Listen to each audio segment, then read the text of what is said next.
गुरुर्ब्रह्मा गुरुर्विष्णु गुरुर्देव महेश्वरा गुरुर्साक्षात् परं ब्रह्म तस्मै श्री गुरवे नमः। अखण्डमण्डलाकारं व्याप्तं येन चराचरं तत्पद्मदर्शितं येन तस्मै श्री गुरवे नमः।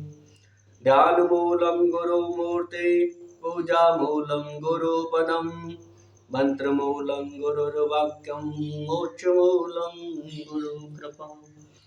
वसुदेवसुतं देवं कंसचारूढमर्दनं देवकी परमानन्दं कृष्णं वन्दे जगद्गुरुं। श्री गर्ग संहिता गोलोकखंड अध्याय 6।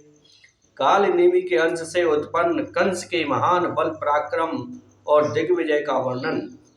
राजा बहुलास्व ने कहा, देव श्रोमणी, यह महान बल और पराक्रम से संपन्न कंस पहले किस दैत्य के नाम से विख्यात था? आप इसके पूर्व जन्मों और कर्मों का विवरण मुझे सुनाइए। श्री नारद जी कहते हैं, राजन, पूर्व काल में समुद्र मंथन के अवसर पर महान असुर काल नेमि ने भगवान विष्णु के साथ युद्ध किया। उस युद्ध में भगवान ने उसे बलपूर्वक मार डाला। उस समय शुक्राचार्य जी ने अपनी संजीवनी विद्या के बल से उसे पुनः जीवित कर दिया। तब वह पुनः भगवान विष्णु से युद्ध करने के लिए मन ही मन उद्योग करने लगा। उस समय वह दानव मंदराचल पर्वत के समीप तपस्या करने लगा। प्रतिदिन दूब का रस पीकर उसने देवेश्वर ब्रह्मा की आराधना की। देवताओं के कालमान से 100 वर्ष बीत जाने पर ब्रह्मा जी उसके पास गए। उस समय काल नेमि के शरीर में केवल हड्डियां रह गई थीं और उस पर दीमकें चढ़ गई थीं। ब्रह्मा जी ने उससे कहा, वर मांगो। काल नेमि ने कहा, इस ब्रह्मांड में जो जो महाबली देवता स्थित हैं, उन सब के मूल भगवान विष्णु हैं। उन संपूर्ण देवताओं के हाथ से भी मेरी मृत्यु ना हो। ब्रह्मा जी ने कहा, दैत्य, तुमने जो यह उत्कृष्ट वर मांगा है वह तो अत्यंत दुर्लभ है, तथापि किसी दूसरे समय तुम्हें यह प्राप्त हो सकता है। मेरी वाणी कभी झूठी नहीं हो सकती। श्री नारद जी कहते हैं, राजन, फिर वही काल नेमि नामक असुर पृथ्वी पर उग्रसेन की स्त्री पद्मावती के गर्भ से उत्पन्न हुआ। कुमारावस्था में ही वह बड़े बड़े पहलवानों के साथ कुश्ती लड़ा करता था। एक समय की बात है, मगधराज जरासंध दिग्विजय के लिए निकला। यमुना नदी के निकट इधर उधर उसकी छावनी पड़ गई। उसके पास कुवलयापीड़ नाम का एक हाथी था, जिसमें 1000 हाथियों के समान शक्ति थी। उसके कंडस्थल से मल चू रहा था और एक दिन उसने बहुत सी सागरों को तोड़ डाला और शिविर से बाहर की ओर दौड़ चला। शिविरों, ग्रहों और पर्वतीय तटों को तोड़ता हुआ वह उस रंगभूमि अखाड़े में जा धमका, जहाँ कंस भी कुश्ती लड़ रहा था। उसके आने पर सभी शूरवीर भाग चले। उसे आया देख कंस ने उस हाथी की सूंड पकड़ी और पृथ्वी पर गिरा दिया। इसके बाद कंस ने कुवलयापीड़ को पुनः दोनों हाथों से पकड़कर घुमाया और जरासंध की सेना में, जो वहां से बहुत दूर थी, फेंक दिया।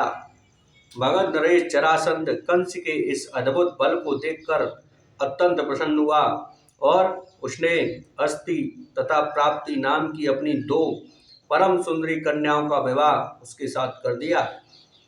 उस जरापुत्र ने 1 अरब घोड़े, 1 लाख हाथी, 3 लाख रथ और 10,000 दासियां कंस को दहेज में दी। कंस द्वंद्व युद्ध का प्रेमी था। अपने बाहुबल के मद से अकेला ही द्वंद्व युद्ध के लिए उन्मत्त रहता था। वह प्रचंड पराक्रमी वीर माहिष्मतीपुरी में गया। माहिष्मती नरेश के 5 पुत्र प्रख्यात मल्ल थे और मल्ल युद्ध में विजय पाने का हौसला रखते थे।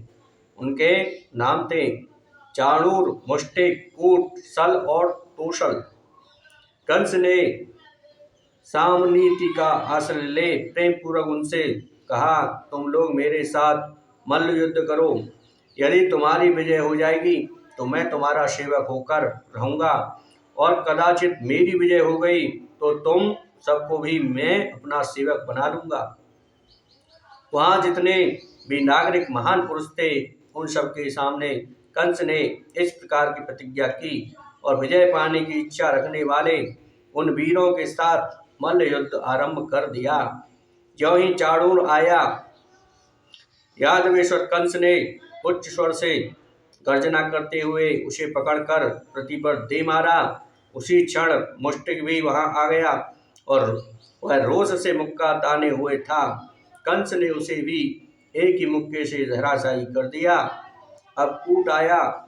कंस ने उसके दोनों पैर पकड़ लिए और जमीन पर दे मारा। फिर ताल ठोकता हुआ सल भी दौड़कर आ पहुंचा। कंस ने उसे एक ही हाथ से पकड़ा और जमीन पर पटक कर घसीटने लगा। इसके बाद कंस ने तोषल के दोनों हाथ बलपूर्वक पकड़ लिए और जमीन पर पटक दिया।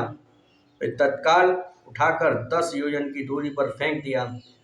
इस प्रकार यादवेश्वर कंस उन सभी वीरों को अपना सेवक बनाकर मेरे नारद जी के कहने से उन योद्धाओं के साथ उसी क्षण श्रेष्ठ पर्वत प्रवर्षण गिरी पर जा पहुंचा।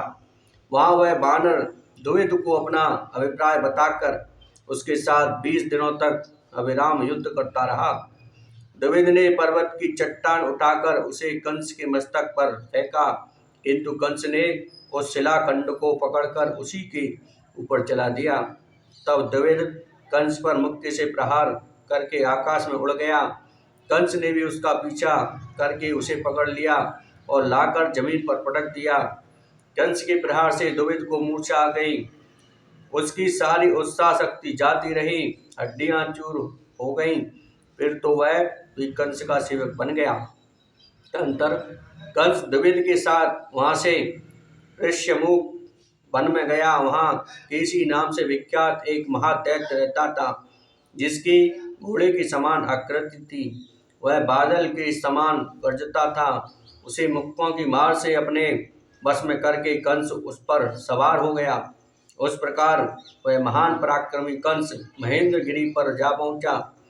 दानवराज कंस ने उस पर्वत को 100 बार उखाड़ कर ऊपर को उठा लिया। फिर वहां रहने वाले मुनिवर परशुराम जी के, जिनके नेत्र क्रोध से लाल थे और जो प्रलय काल के सूर्य की भांति तेजस्वी थे, चरणों में मस्तक झुकाया और बार बार उनकी प्रदक्षिणा की। फिर उनके दोनों चरणों में वह लेट गया। तब अत्यंत उग्र दृष्टि वाले परशुराम जी की क्रोधाग्नि शांत हो गई। वे बोले, कीट रे बंदरिया के बच्चे, तू मच्छर के समान तुच्छ है। तू बल के घमंड में चूर रहने वाला दुष्ट क्षत्रिय है। मैं आज ही तुझे मौत के मुख में भेजता हूँ। देख, मेरे पास यह महान धनुष है। इसकी इसकी गुरुता लाख बार लगभग 3 लाख मन के बराबर है। त्रिपुरासुर से युद्ध के समय भगवान विष्णु ने यह धनुष भगवान शंकर को दिया था। फिर क्षत्रियों का विनाश करने के लिए यह शंकर जी के हाथ से मुझे प्राप्त हुआ। यदि तू इसे चढ़ा सका तब तो कुशल है, यदि नहीं चढ़ा सका तो तेरे सारे बल का विनाश कर दूंगा। परशुराम जी की बात सुनकर कंस ने उस धनुष को, जो 7 ताड़ के बराबर लंबा था, उठा लिया और परशुराम जी के देखते देखते उसे लीलापूर्वक चढ़ा दिया। फिर कान तक खींच खींच कर उसे 100 बार फैलाया। उसकी प्रत्यंचा के खींचने से बिजली को गड़गड़ाहट के समान टंकार शब्द होने लगा। उसकी भीषण ध्वनि से 7 लोकों और पातालों के साथ पूरा ब्रह्मांड गूंज उठा। दिग्गज विचलित हो गए और तारागण टूट टूट कर जमीन पर गिरने लगे। फिर कंस ने धनुष को नीचे रख दिया और परशुराम जी को बारंबार प्रणाम करके कहा, भगवान मैं क्षत्रिय नहीं हूँ, मैं आपका सेवक दैत्य हूँ, आपके दासों का दास हूँ, पुरुषोत्तम मेरी रक्षा कीजिए। कंस की ऐसी प्रार्थना सुनकर परशुराम जी प्रसन्न हो गए।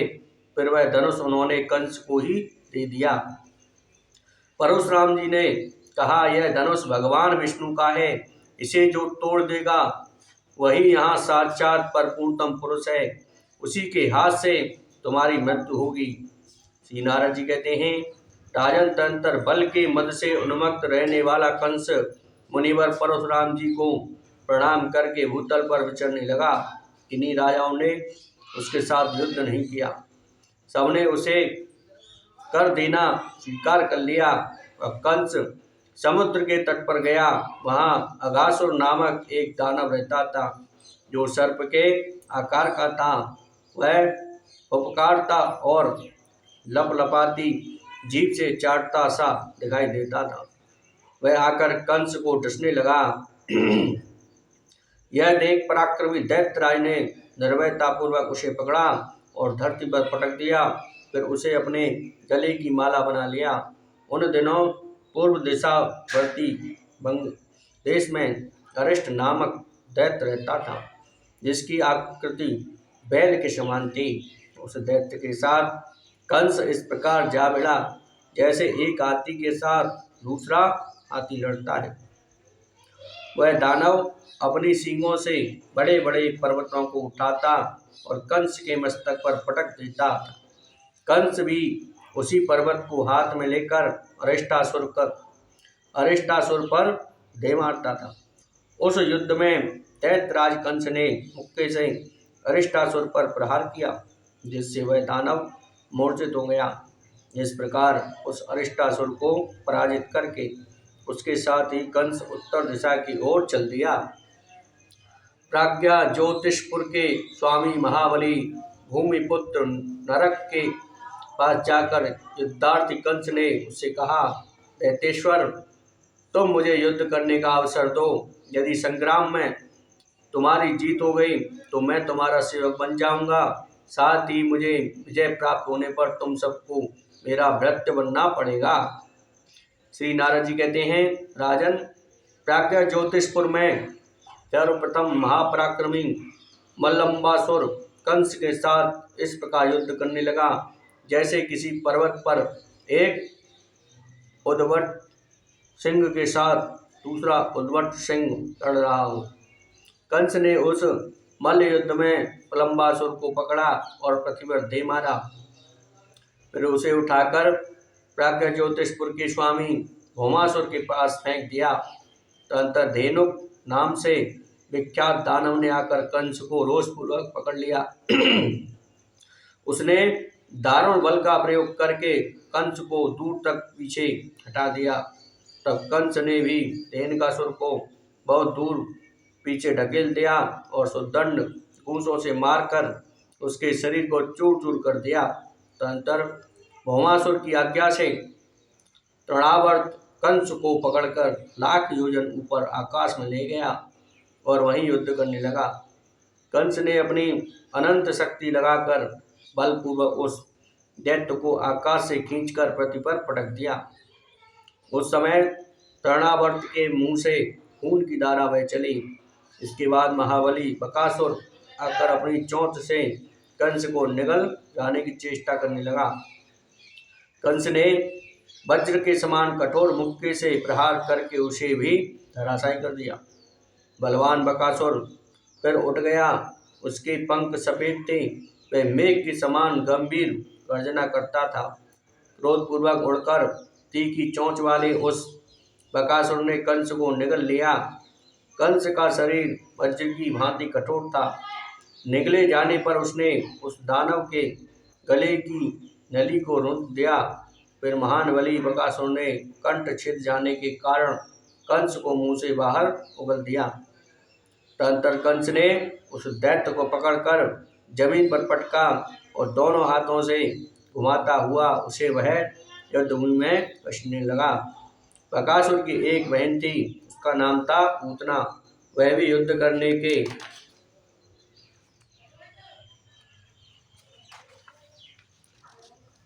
उद्धत हो गई। उसे उपस्थित देखकर कंस ने हंसते हुए कहा, पूतने मेरी बात सुन लो, तुम स्त्री हो, मैं तुम्हारे साथ कभी भी लड़ नहीं सकता। अब यह बकासुर मेरा भाई और तुम बहन होकर रहो। तदंतर महान पराक्रमी कंस को देखकर भस्मासुर ने भी पराजय स्वीकार कर ली। फिर देवताओं से युद्ध करने के समय सहायता प्रदान करने के लिए वह कंस के साथ सौहार्दपूर्ण वार्ता करने लगा। इस प्रकार से गर्ग संहिता में गोलोक खंड के अंतर्गत नारद बहुलाश्व संवाद में कंस के बल का वर्णन नामक छठा अध्याय वासुदेव परमात्मा के चरणों में। जय श्री कृष्ण, जय श्री राधे।